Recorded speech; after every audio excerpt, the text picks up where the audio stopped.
Бәржеге қайырлы таң. Біздер Урумчидан Құлжаға қарай жолға шығып жатырмыз. Құдай қаласа бүгін қайтамыз Ибетке. Жол жөнекей базы мағлұматларды айтып барамыз.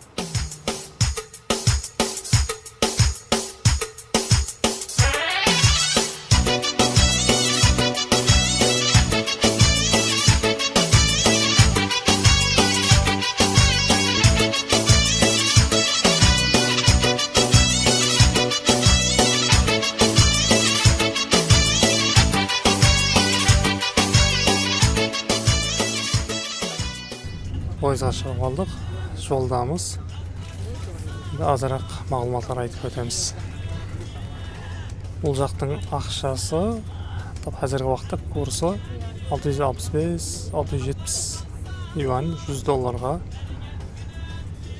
Кейін бұл жақта біздер гостиницаларда, кейін бренд магазиндерде виза қабылдайтын екен, соларға төлей алдық. Басқа жерлері қабылдамайтын екен виза. Кішкірім магазиндер, таксилер, басқа ауқатланатын жерлер қабылдамайды. Себебі оларда официальный зат жоқ па, анық білмейміз, бірақ қабылдамаймыз деді. Соның үшін ондай жерлерге нақд пұл аласыз.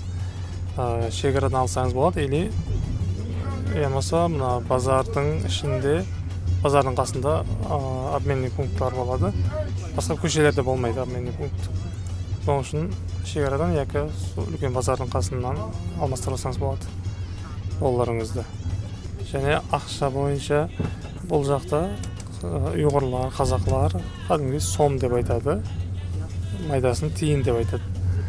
Бұрынғы өзлерінің ақшасымен айта беретін екен, юань деп онша айтпайды бұл жақта. Китайшылардың өзлері айтады, бірақ ұйғыр, қазақтар сом деп айтады екен. Одан кейін интернетін айтатын болсақ, интернеті қатты қиын.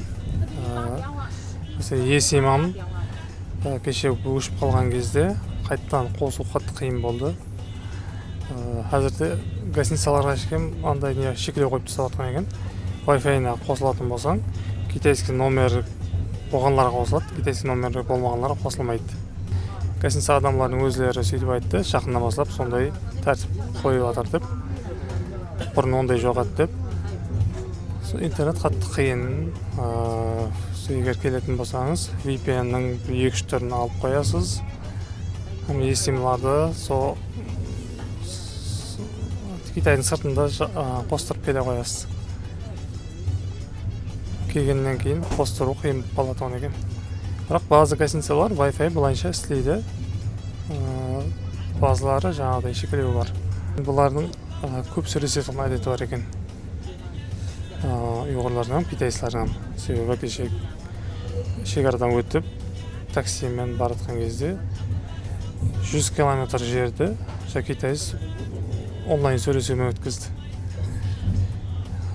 Бір 3-4 адам видео чат қылып алған, тынбай сөйлесіп барды. 100 километр жер. Ұйғырларым сондай.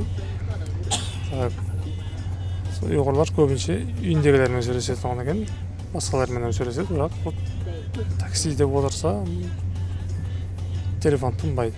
Сөйлесе береді, біреуінен кейін екіншісімен. Әдеті сондай екен бұлардың. Кейін бұл жақта көшеде ұлы-магай жоқ. Бір амгай көрмедік. Арқайын телефонына сөйлесіп жүре береді бұлар. Тек бір светофорда тоқтайды, басқа қағидаларға онша әмел қылмайтын екен. Себебі пешеходларды өткізбей өтіп кете беретіндері болды. Басқа бірақ ремонт ағады, енді камера, әме жерде камера. Жолдың шетінде адам жүретін жерлерін жоғарыс камера, атырапар камера, тексеру күшілі. Су тарифі болмайтын екен. Бір жағынан тәртіп бар, бір жағынан адамды қатты күзетеді. Кейін кешегіде Құлжада бір қазақ шофер көріп қалдық, Алматыдан Құлжаға автобус айдайтын екен. Егер келетін болсаңыз, автобуспен келсеңіз болады, 12 мың теңге екен. Алматыдан мінесіз, шекарадан өздері өткізіп, Құлжаға келеді. Кейін Құлжадан Урумчи басқа Қариген қаласына өте бересіз. Китайдың ішіне өтіп алсаңыз болды. Пойызлар ең арзан. Мәселен, Құлжадан Урумчиға жеткен такси 250 юан деді. Самолетлар 600 юаннан басталады. Пойыз 128 юанмен бардық. Қайтасын бірақ 155 юан. Услугасын қосқанша билет басқа жақтан алдық. Ең арзаны пойыз. Китайдың Қалиген жағына кете бересіз пойызбен, тез жүрер пойызбен. Кейін бұрынғы астен жүретін пойыздар бар ұқсайды, себебі бір күнде баратын пойыз бар деді, одан арзан деді, оған мінбедік бірақ. Сондай автобуспен келетін тоғынан үмкәніңіз бар, егер келетін болсаңыз. Егер Қарғосбеттен келетін болсаңыз, Қарғосты бұлар қазақша Қорғас деп айтады. Қарғостың өзінен кіресіз.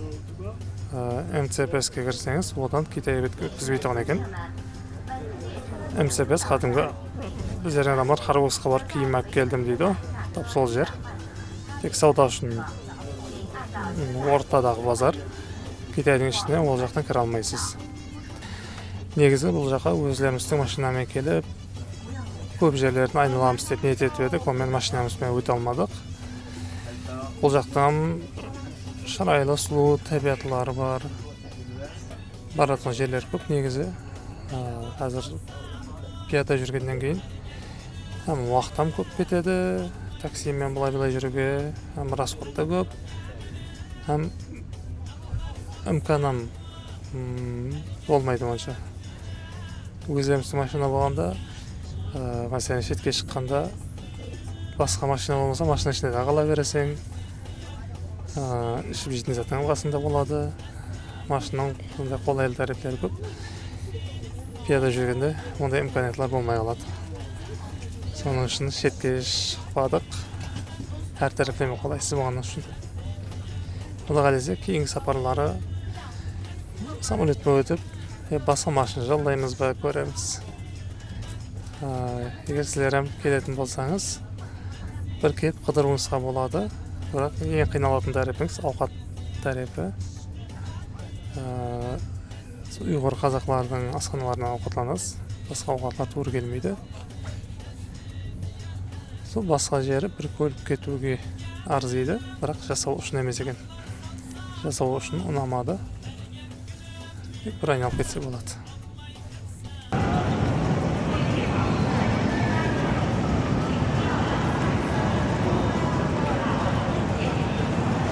Қарғостың автовокзалына келдік, Жаркентке қарай билет алдық, бір адамға 90 юаннан.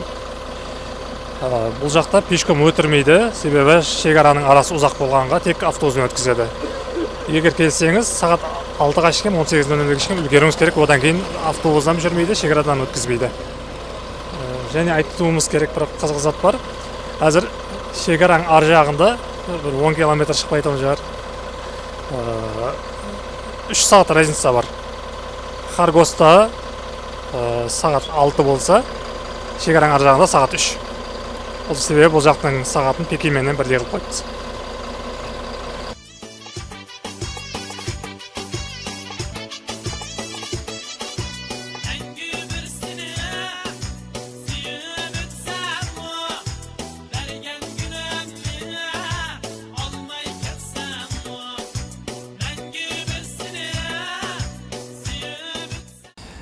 Достар, біздер Жаркентке аман-сау келіп алдық. Осымен Китайда 5 күн болған екенбіз. Сапарымыз әзірше жұмақланды. Китайға өтетін болсаңыз, осы Жаркенттен юан алып кетсеңіз болады. Обменник пунктлар бар. Және Alipay жүклеп алып, сол Alipay арқылы әме жерге төлем қылып жүрсеңіз болады. Интернет істемеген уақытлары нақ пұл төлеп жүресіз. Әзірше сапарымыз жұмақланды. Ола қалесе кейінгі сапарларда және видеолар түсіруге әрекет қыламыз.